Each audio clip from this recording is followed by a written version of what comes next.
He bought an old cabin for $1 and stumbled onto a secret no man in Ash Hollow dared to touch. The courthouse square bakes beneath the noon sun, heat rolling off the rooftops like smoke.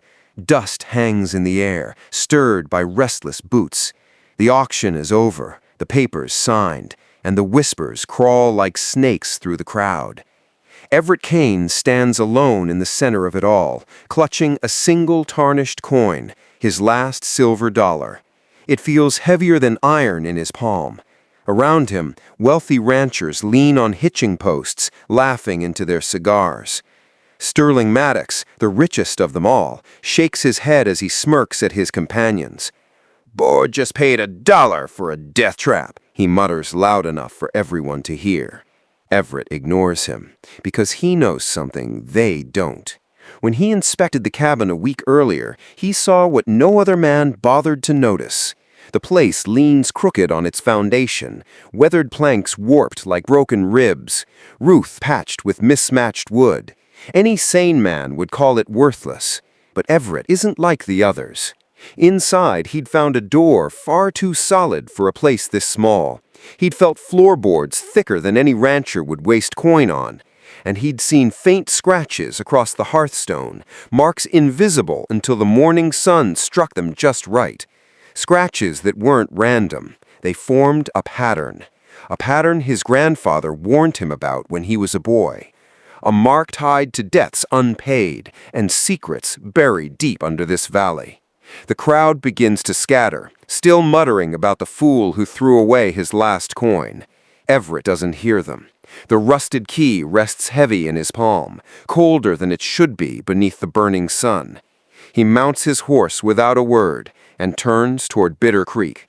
By sundown, Everett rides into the valley. Bitter Creek winds below the hills, its muddy banks hidden beneath leaning cottonwoods. The cabin waits at the bend, crouched in the shadows like it's been holding its breath for years. Its porch sags, the shutters dangle loose, barely clinging to rusted hinges. The roof looks ready to cave in, but the door doesn't match. Thick oak, solid iron bands bolted deep, far too strong for a place no one cared to claim. Everett dismounts, boots crunching against gravel. The air is still here, unnaturally so. Even the creek seems to whisper low, like it knows a secret it won't tell. He climbs the steps and lays his palm against the heavy door.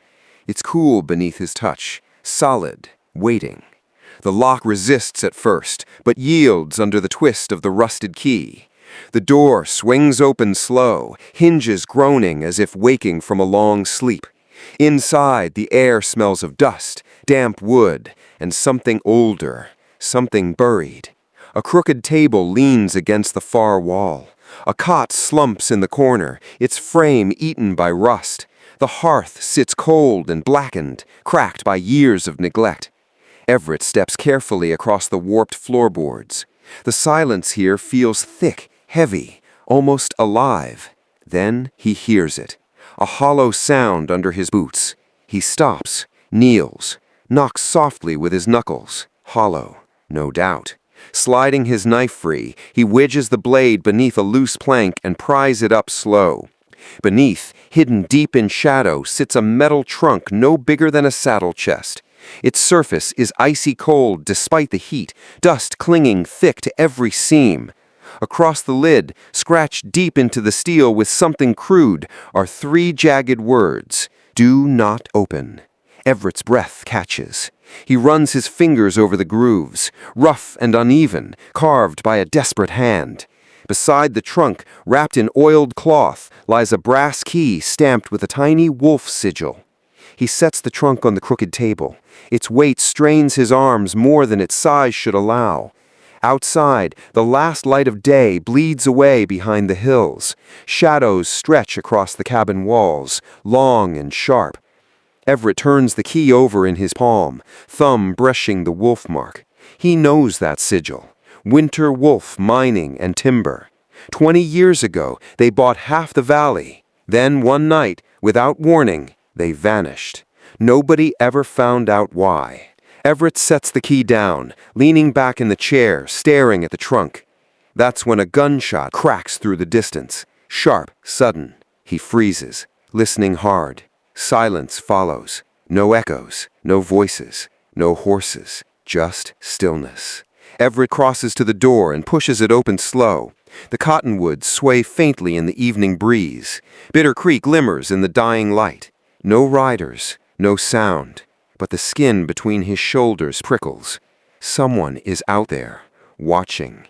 He shuts the door, slides the iron bolt into place, and sets a chair beneath a handle. Back at the table, he stares at the trunk. The wolf key glints faint in the last scrap of lamplight, and in the stillness, Everett whispers to himself, "What the hell did I just buy?" Outside, far beyond the creek, a faint whistle drifts through the trees. 2 long notes, one short, then another, answers. Everett blows out the lamp. Shadows swallow the cabin whole, and the secret inside the trunk waits. Morning comes slow. A pale sun crawls over the hills, spilling thin light across Bitter Creek. Inside the cabin, Everett Cain hasn't slept. The metal trunk still sits on the table, its warning carved deep into steel. Do not open. The brass key rests beside it, stamped with that tiny wolf sigil. Every time Everett looks at it, something cold coils in his chest. He straps on his boots, holsters his Colt, and rides back into Ash Hollow. He needs answers. The town moves quiet today, as if everyone knows something they're too afraid to say. At the blacksmith's forge, Eli Dobbs hammers steel until Everett approaches. Then, without a word, he sets the hammer down. "You bought that Bitter Creek cabin? It isn't a question." Everett nods once. Eli's jaw tightens. He glances at the street, then lowers his voice. Some things are left alone for a reason. Before Everett can reply, Eli turns his back and hammers harder. Sparks fly. Conversation's over. Everett walks toward the Gilded Lily Saloon. The scent of whiskey and tobacco curls into the street. Inside, shadows cling to the corners. Eliza Crane, the saloon owner, polishes glasses behind the counter. She sees Everett and freezes just long enough to give herself away. "You're Cain," she says softly, "the fool who bought the cabin." "Guess that's me." She leans forward, elbows on the bar. Her voice drops low, meant for him alone. "You want to live long enough to drink here again. You'll stay out of whatever's buried under that place." Everett frowns. "Buried?" Eliza doesn't answer. She slides a glass across the counter. No whiskey in it, just water. A quiet message. Stay sober, stay sharp. As Everett leaves the saloon, Sheriff Bram Kincaid leans against the porch post, watching him. Clean boots, pearl buttons, smile sharp as broken glass. "Mr. Cain," Kincaid drawls. "Heard you got yourself a deal." Everett doesn't stop walking. "Guess I did." Kincaid's smile widens. "Some deals cost more than they're worth." Everett meets his gaze. "Good thing I paid cash." For a moment, neither man moves. Then Kincaid tips his hat, casual as a snake curling in the sun. "You hear a whistle out there," he says softly. "Ride the other way." Everett's boots crunch the dust as he walks past. Behind him, Kincaid mutters something to his deputy, and both men laugh under their breath. At the general store, Everett runs into Jonas Bell, the youngest deputy in town. Honest eyes, nervous hands. Jonas hesitates before speaking. You stayed in the cabin last night?" Everett nods. Jonas leans close, whispering so no one else hears. "Two owners back, Ephraim Voss, guarded the survey barn the night it burned down. Folks say he left something behind. The next day, they found him swinging from the cottonwood by the creek." Everett's jaw tightens. "Suicide?" Jonas shakes his head once. "That's what they wrote on the report. Doesn't mean that's what happened." Before Everett can ask more, Jonas steps back, glancing nervously over Everett's shoulder toward the sheriff's office. On his way out of town, Everett hears Sterling Maddox laughing behind the livery. "Boy thinks he's struck gold," Sterling says to his men. "Let him dig, see if he likes what's buried there." Their laughter carries on the dry wind. By late afternoon, Everett returns to the cabin. The creek whispers louder than before. The trunk still waits on the crooked table. He lights the lamp, pours himself a drink, and sits. The key's in his hand before he realizes it. Its edges bite into his palm, warm now, as if it's been waiting for him. He leans closer, tracing the letters on the lid again. "Do not open." The walls creak softly as the wind presses against them. Then from somewhere deep in the trees, a whistle drifts through the dusk. 2 long notes, one short. Everett sets the glass down, Colt already in his grip. A second whistle answers, closer this time. Then silence. Everett stands in the lamplight, listening to the night hold its breath. Whatever secret this cabin holds, someone else knows it's here. Morning breaks pale and cold. Mist coils off Bitter Creek as Everett Cain kneels by the hearth, tracing his fingers over the faint scratches carved into the stone. In the daylight, the markings are clearer, sharp, deliberate. They form a pattern, not letters, not numbers, but symbols. Everett closes his eyes, sifting through memories of his grandfather's stories, old campfire warnings spoken in hushed tones. If you ever see the wolf's mark, boy, walk away. Don't ask questions, don't follow the signs. Everett opens his eyes. He isn't walking away. He rummages through his saddlebag until he finds the old leather journal his grandfather left him. The edges are frayed, pages yellowed with time. He flips through brittle sheets until he finds a sketch, rough, faded, but unmistakable.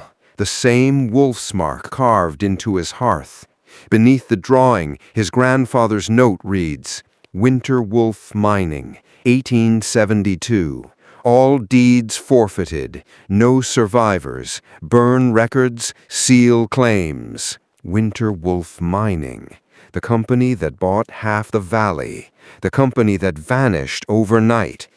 Everett's pulse quickens. He leans closer, whispering under his breath, "What the hell were you hiding?"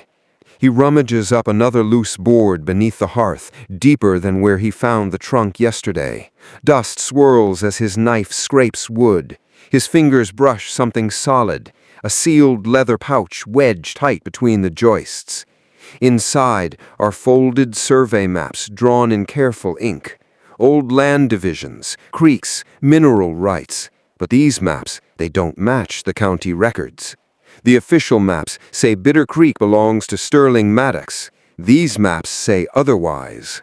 Winter Wolf Mining owned it first, and if these plats are real, they still do. Everett exhales slow, gripping the papers tight. No wonder the cabin sat untouched for decades. No wonder nobody else bid on it. He sets the maps aside and returns to the trunk. Its cold metal surface seems to hum beneath his fingertips. The wolf stamp P waits beside it. He hesitates. Every instinct screams, "Don't." But before he can decide, a sound cuts through the quiet. Bootsteps outside. Slow, heavy. Everett freezes, Colt already in hand. The boots stop just beyond the porch. The floorboard nearest the door creaks softly under weight that isn't his. Everett edges toward the window and peeks through the warped shutters. A lone rider sits his horse under the cottonwoods. Wide-brimmed hat, face shadowed, rifle slung low across the saddle. He isn't moving, just watching. Everett lowers the shutter slowly, heart pounding. Then, crack! The back window explodes inward. Glass rains across the table. Everett dives to the floor as a bullet slams into the wall where his head was. He crawls to the overturned cot, breath ragged, Colt steady in his grip. Outside, hooves scrape against rock. Another set of boots crunches near the creek. 2 men now, maybe 3. Someone mutters low outside the door. A rough voice. "Check under the boards. It's here somewhere." They know. Everett grips the Colt tighter. He slides toward the trunk, keeping low. The wolf key catches the light, glinting like an invitation. The footsteps grow louder. Shadows shift across the window frame. Everett whispers to himself, voice cold and sharp. "You come through that door, you better be ready to die." The porch creaks under weight. A hand grips the handle. The rusted lockbolt strains as someone tries to force it. Then, silence. A soft whistle drifts through the trees, 2 long notes, one short. It's answered immediately from somewhere deeper in the woods. Whoever's outside isn't alone. Everett presses his back to the wall, heartbeat hammering in his ears. The Colt feels small in his hand. The cabin isn't just being watched, it's surrounded. And they want what's under his floor. The town feels different now. Everett Cain rods into Ash Hollow under a bruised sky. The sun drowned behind heavy clouds. The streets are quieter than usual, like the whole place is holding its breath. People glance up as he passes, then look away just as quickly. Mothers pull children off porches. Old men stop talking mid-sentence. The air tastes like tension and rain. Everyone knows something. Everyone's afraid to say it.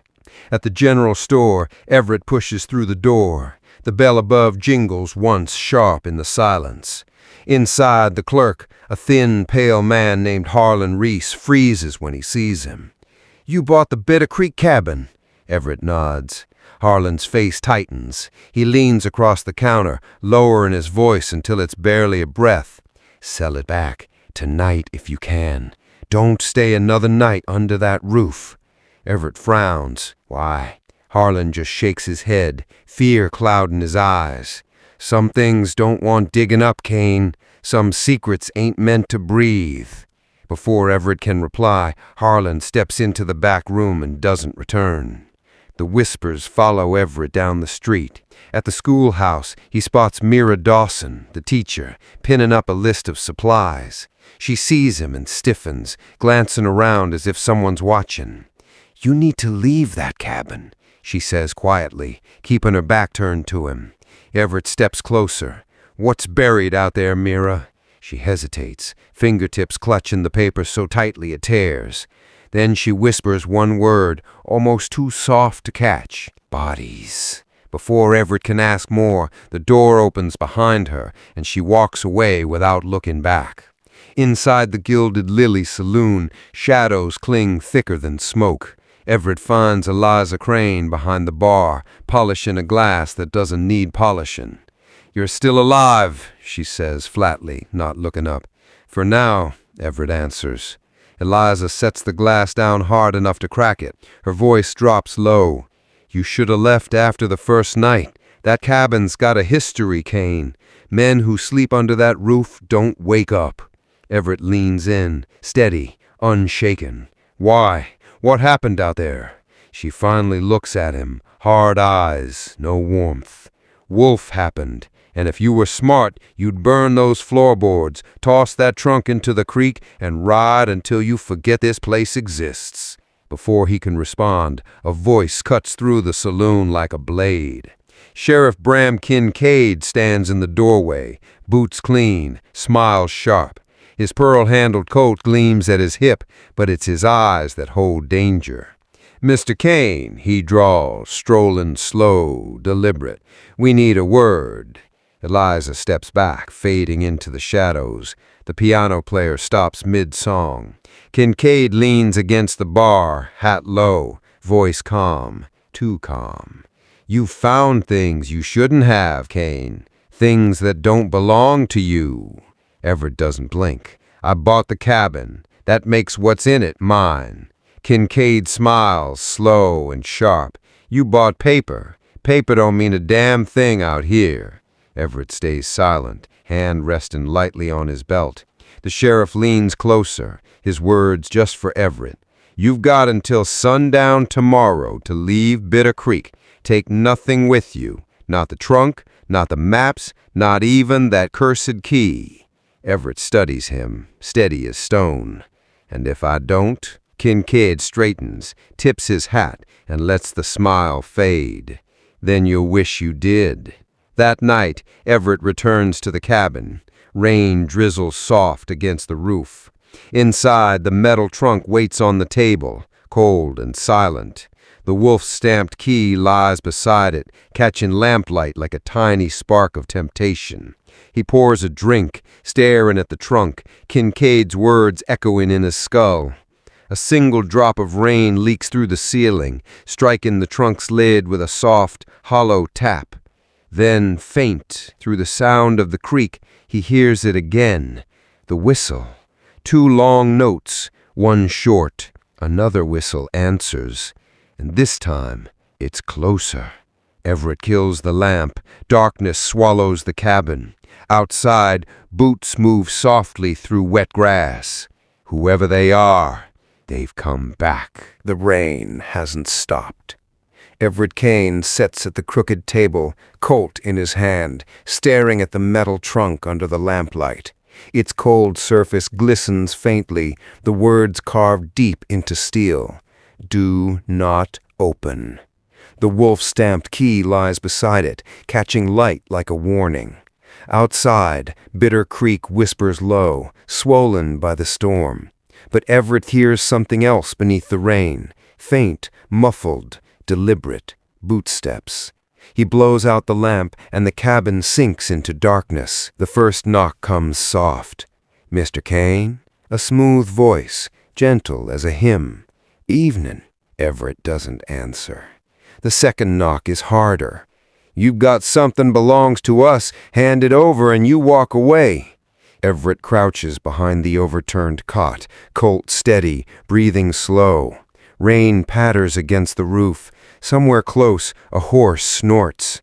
A second voice joins the first, rougher, colder. "If he don't open up, we burn him out." Everett slides along the floor, keeping low, until he reaches the window.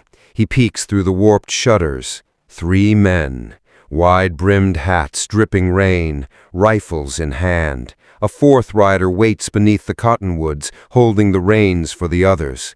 Sheriff Kincaid's star glints on one man's chest. "Last chance, Cain." Everett breathes deep, thumb cocking the Colt back with a soft click. "You want a trunk? Come and take it," he mutters under his breath. The door bursts inward. The first man steps through, rainwater dripping off his slick coat. Everett fires once. The shot cracks like thunder. The man drops without a sound. The second fires back, splinters ripping from the table. Everett rolls behind the hearth, shoving the trunk to the floor for cover. Bullets tear through the walls. The cabin groans under the assault. Then a sharp whistle cuts the chaos. 2 long notes, 1 short. The men freeze. Outside, the fourth rider dismounts and strides toward the porch. He moves with calm authority, hat low, boots splashing in the mud. "Sheriff Bram Kincaid." The sheriff steps into the doorway, rain dripping from his brim. His voice is soft, almost kind. "Cain," he says, "don't be stupid. This ain't worth dying over." Everett wipes rain and sweat from his brow, Colt aimed steady. "If it ain't worth dying over, Sheriff, why are you here?" Kincaid's smile fades. His hand rests lightly on his pearl-handled Colt. "You open that trunk," he says, voice low and lethal, "and you won't live till morning." Lightning flashes. For an instant, Kincaid's face is stark and pale, his eyes cold as Bitter Creek. Then something shifts outside. Another whistle, this one far off, deep in the trees. Kincaid stiffens, glances back at his men. "That's enough," he snaps. "Fall back." The 3 surviving riders retreat, dragging the wounded man into the rain. Kincaid mounts up without another word, but his stare locks on Everett's window before he rides into the dark. The creek whispers again, louder now, rushing beneath the storm. Everett shuts the broken door, sliding the bolt into place. The cabin feels smaller, tighter, as he sinks into the chair, Colt still in hand. He stares at the trunk on the floor. The fight wasn't about gold, wasn't about land. It was about whatever's inside this steel box. And now Everett knows one thing for certain. Sheriff Kincaid doesn't just want it hidden. He wants it erased. A branch snaps outside, close. Everett spins toward the sound, Colt raised. A figure steps into the lamplight from the shadows by the creek. It's Jonas Bell, Kincaid's young deputy. Face pale, eyes wide. "They'll kill you, Everett," Jonas whispers, breathless. "Winter Wolf ain't dead, and if you don't run, neither are you." The storm breaks before dawn. Bitter Creek runs wild beneath the hills, swollen and restless, as Everett Cain tightens his saddle straps. The metal trunk sits lashed behind him, rainwater dripping from its cold steel edges. Jonas Bell stands in the mud, pale in the gray light.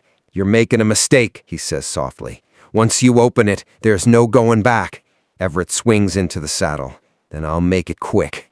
Jonas hesitates, glancing toward the tree line. "Kincaid ain't the only one watching you, Cain. There's more out there than badges." Everett kicks his horse forward, leaving the cabin behind, the creek whispering secrets he still doesn't understand. The trail cuts through the low pass, narrow and choked with wet brush. The trunk creaks faintly with every stride, its weight dragging like a tether. That's when Everett hears it. A single whistle, 2 long notes, 1 short, from somewhere ahead. His hand drops to his Colt. The horse slows beneath him, ears twitching at the sound. Another whistle answers, behind him. Everett spins in the saddle just as gunfire erupts from the ridge. He dives off the horse as bullets rip through the wet air. The trunk slams into the mud. Everett rolls behind a fallen log, rain soaking through his coat. 2 riders charge from the trees, rifles raised. Everett fires twice. One drops hard, the other vanishes behind cover. Branches snap to his left, another flank. He crawls through wet ferns, Colt steady, boots sinking deep into the muck. "Drop the box," a voice shouts through the rain. "Ain't worth dying over, Cain." Everett grits his teeth. "You want it? Come take it." Another shot cracks past his ear, splintering bark inches from his face. Then a low voice speaks from the shadows, calm and measured. "Enough." 3 men step into view, not ranchers, not Kincaid's deputies. Black slickers, clean boots, rifles polished. Their leader wears no badge, but Everett sees the wolf sigil stamped on his belt buckle. Winter Wolf, alive. The man tips his hat, rain dripping from the brim.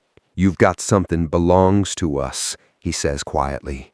"Hand it over, and you walk away. Keep it, and you'll vanish same as the rest." Everett doesn't move. The man sighs, almost regretful.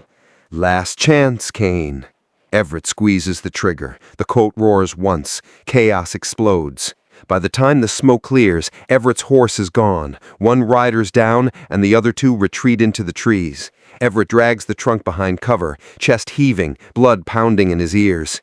Jonas bursts through the brush, face pale, rifle in hand. "They ain't supposed to be here," Jonas pants. "Winter Wolf, they were wiped out." Everett wipes rain from his brow, glaring at the trunk. Guess someone forgot to tell him. They haul the trunk back to the cabin, both soaked and silent.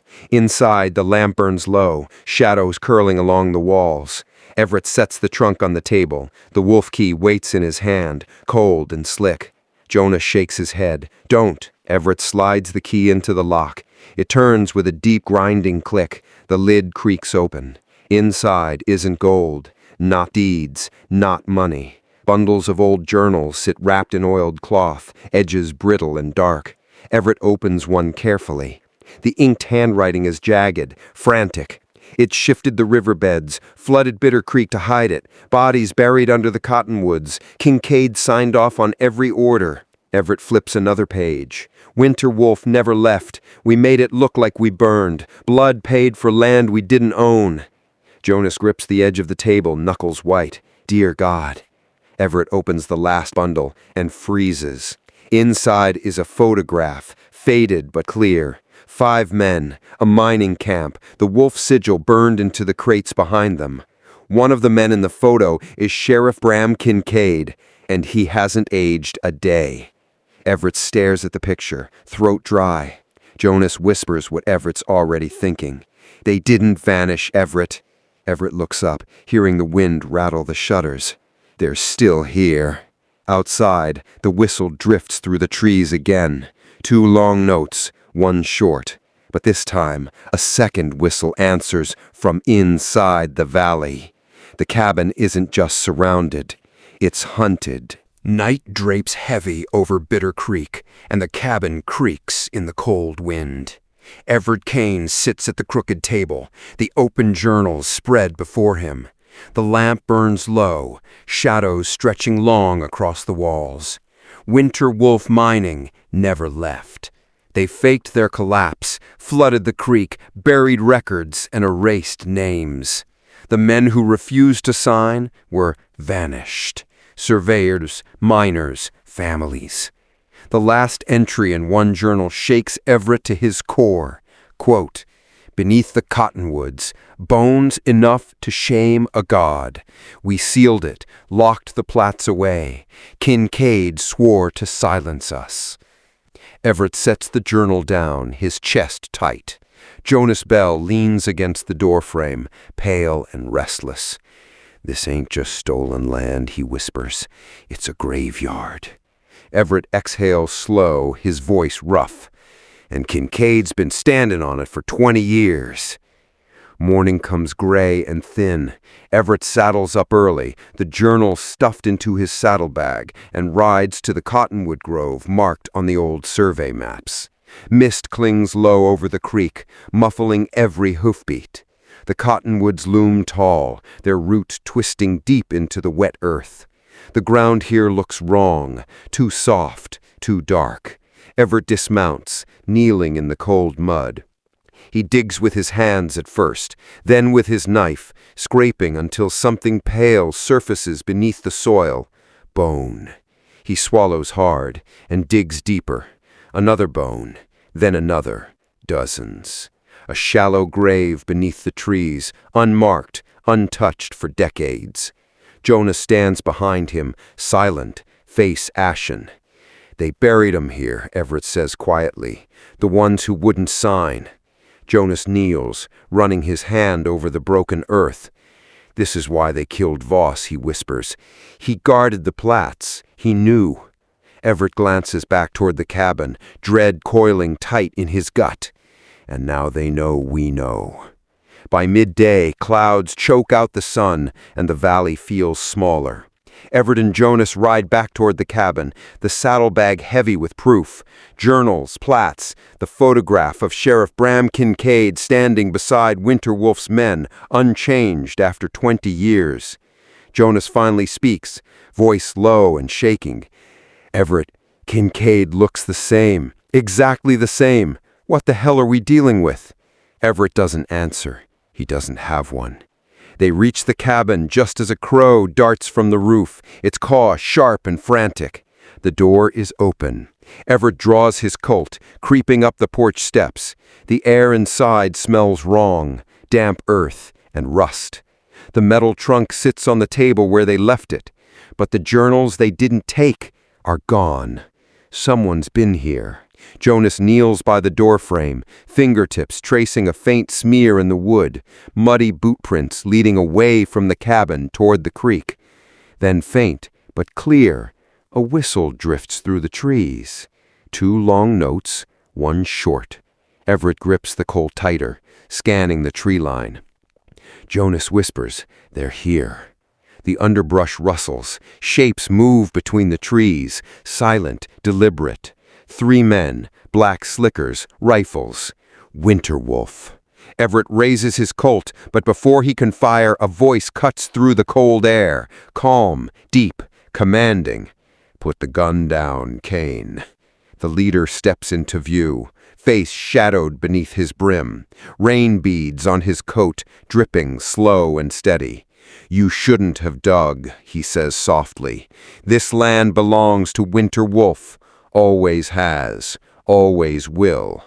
Everett keeps the Colt steady. "You buried them," he growls. "The miners, the families. You killed them." The man doesn't flinch, doesn't deny it. That was the price of silence. From behind, another voice speaks, smooth as velvet. "You should have listened to me, Cain."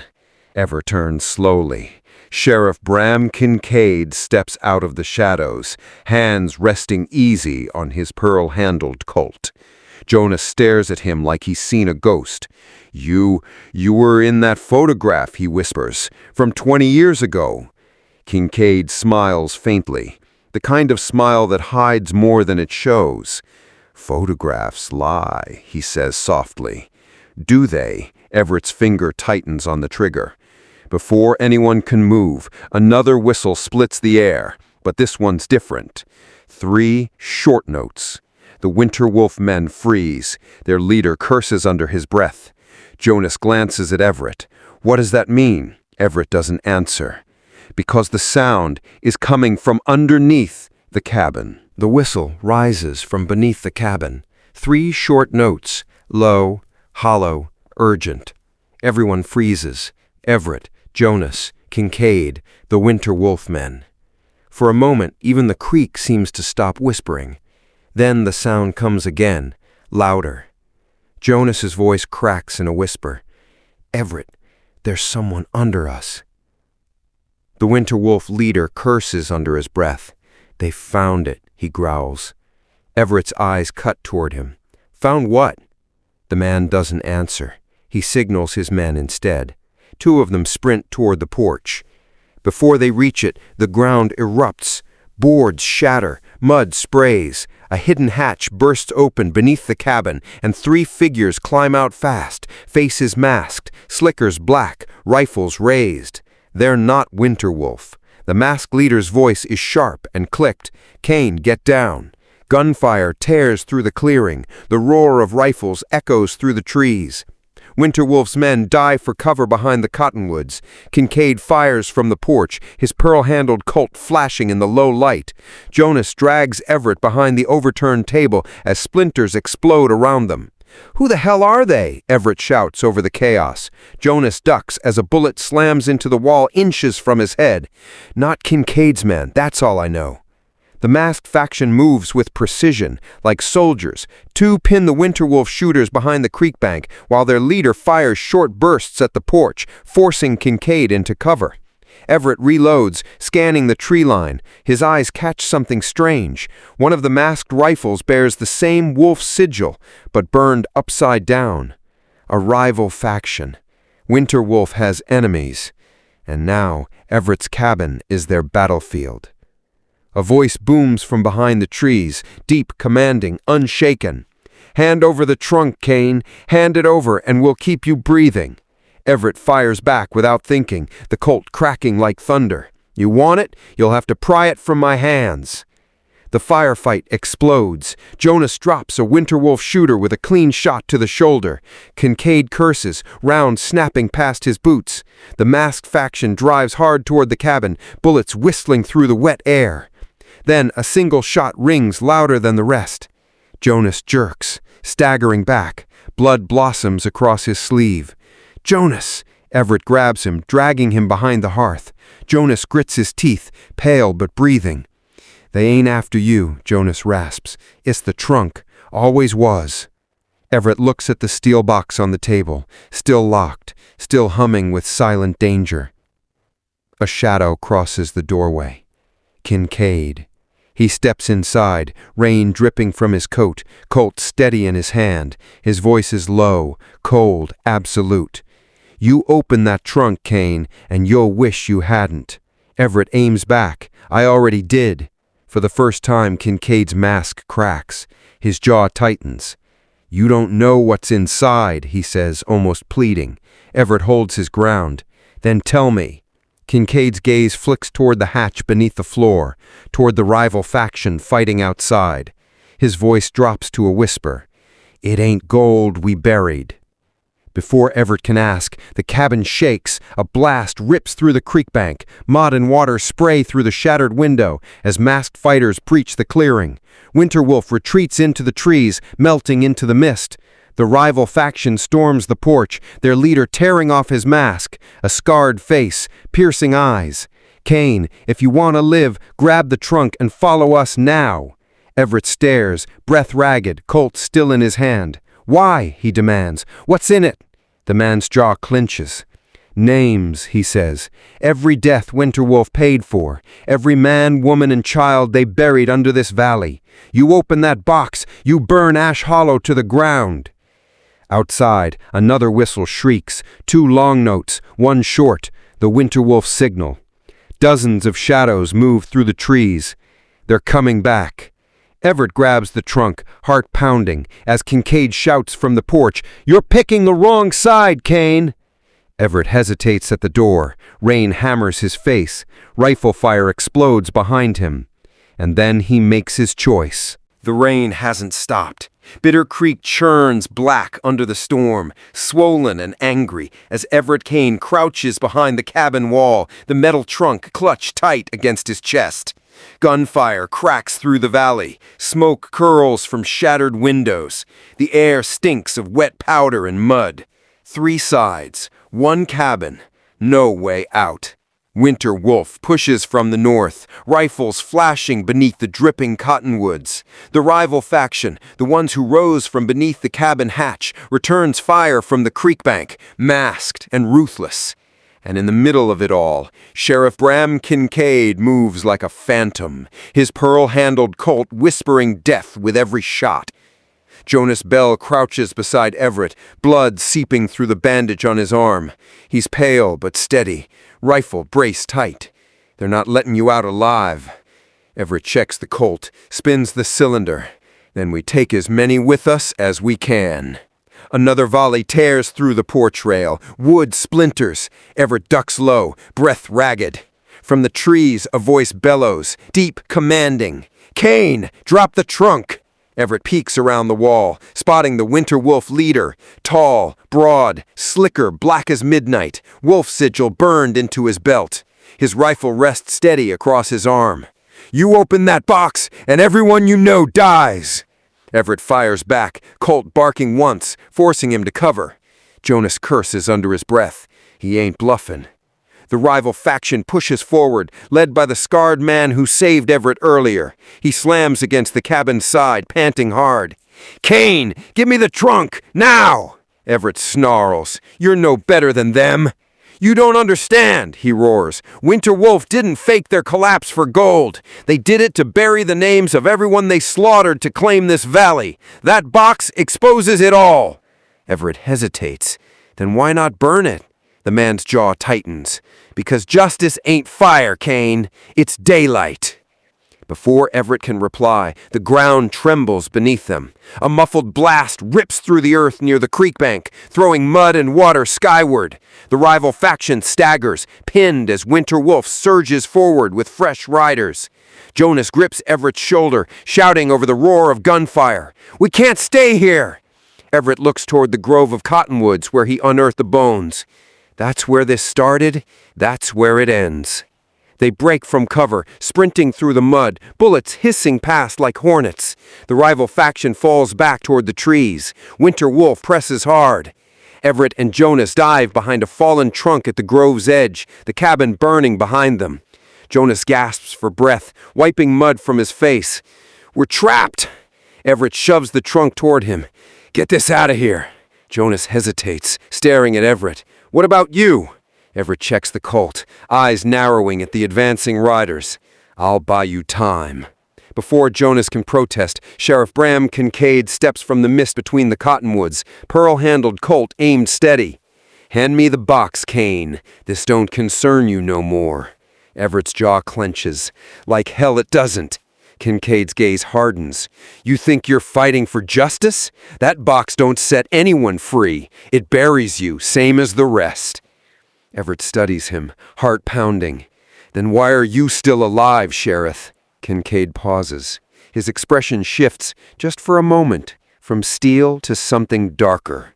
"Because I chose the right side," he says softly. And that's when Jonas speaks. "No," he says, trembling, rifle trained on Everett instead of Kincaid. Everett freezes. "Jonas, what the hell are you doing?" Jonas swallows hard, jaw tight. "I'm sorry, Everett. You weren't supposed to find it. None of it." Winter Wolf whistles echo through the valley. 2 long notes, 1 short. Jonas lowers the rifle and hands the trunk to Kincaid. Everything goes still. Everett stares at Jonas, betrayal burning hotter than gunfire. You were with them," Everett breathes. Jonas looks away. "I'm with my family, and they own this land." Before Everett can react, another explosion tears through the grove, shaking the ground beneath them. The cottonwoods split, roots tearing free as the earth collapses into a hidden shaft beneath the creek. Black water and mud swirl into the opening. Screams echo below. Winter Wolf retreats into the mist, Kincaid vanishing with the trunk. Everett scrambles for footing as the ground cracks beneath him, mud pulling him toward the churning dark. Jonas shouts something Everett can't hear. Then the earth gives way, and Everett falls. The earth swallows him whole. Everett Cain tumbles through darkness, mud and water crushing in around him. The roar of collapsing earth thunders in his ears. Then, impact. Cold water. Everett plunges into a black underground river, the current ripping him downstream.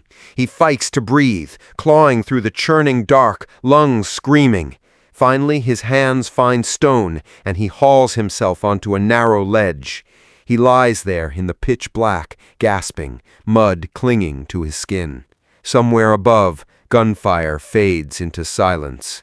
Everett pushes himself up, fingers searching blindly along the rock. The air here is damp and cold, heavy with something metallic. Then he sees it, faint glimmers in the darkness, tiny specks, dozens, hundreds. He pulls the lamp from his coat pocket, strikes a match, and lights it. The flame flickers, revealing the truth. Bones, piled high along the cavern walls, skulls half buried in the silt, rusted tools still clenched in skeletal hands. Winter Wolf didn't just flood Bitter Creek. They drowned an entire camp to hide what they'd done. Footsteps echo faintly down the tunnel. Everett spins, Colt raised. A figure steps into the lamplight, soaked, bruised, bleeding. Jonas Bell. Everett steadies the Colt. Give me one reason not to shoot you. Jonas raises his hands, shaking. I didn't know, Everett, I swear. Kincaid told me it was just land disputes. I didn't know they buried all the... Everett studies him, jaw tight. The betrayal still burns, but Jonas's pale face tells its own story. Fear, regret, guilt. Where's the trunk? Everett growls. Kincaid, he's taken it south, to the mines. Everett's chest tightens. Then he's gonna burn the last proof. Jonas nods once, unless we get to it first. They follow the tunnel, lamplight flickering against the wet stone. Strange markings etch the walls, the wolf's mark, carved deep and old. Eventually, the passage opens into a hidden chamber. Everett stops cold. Stacks of sealed crates sit half buried in the mud, stamped with the same wolf sigil. Some are split open, revealing gold bars stacked like firewood. But scattered among the gold are ledgers wrapped in oilskin, names, signatures, deeds. Jonas flips one open, hands trembling. These are death records, Carl, he whispers. All of them. Every man, woman, and child they killed. Everett stares at the endless crates, jaw clenched tight. This ain't about money. It never was. It's about control. A whistle echoes through the cavern. 2 long notes, one short. Everett kills the lamp. Darkness swallows them whole. Jonas leans close, whispering, They're here. Voices carry faintly down the tunnels, Winter Wolf hunting them. Everett grips the Colt tighter, heart pounding in his ears. They crawl deeper into the passage, following a faint draft until a sliver of moonlight appears ahead. The tunnel spits them out near the far side of Bitter Creek, away from the burning cabin. The valley lies quiet under the storm's ragged edge. Distant riders move like shadows against the hills, Kincaid among them, the trunk lashed to his saddle. Jonas exhales, trembling. We can't stop him now. Everett wipes mud from his face, watching the riders disappear into the mist. No, he says softly, but we can follow. By dawn, Ash Hollow stirs again. Word of the gunfight spreads fast, whispers twisting like smoke through the saloon, the blacksmith's forge, the church steps. Some say Everett Cain is dead. Others say he's gone south, chasing ghosts. Nobody speaks Winter Wolf's name out loud, not yet. Everett stands on the ridge above Bitter Creek, the sun breaking weakly through the clouds. Jonas limps up beside him, bandaged and pale. Everett studies the valley, the cottonwoods swaying gently in the breeze, hiding the bones beneath. Jonas glances at him. What now? Everett holsters the Colt, eyes still fixed on the horizon. Now, he says softly, we dig, because the truth isn't buried anymore, and neither is Everett Cain. Out here, secrets don't stay buried. They just wait for the right fool to dig 'em up.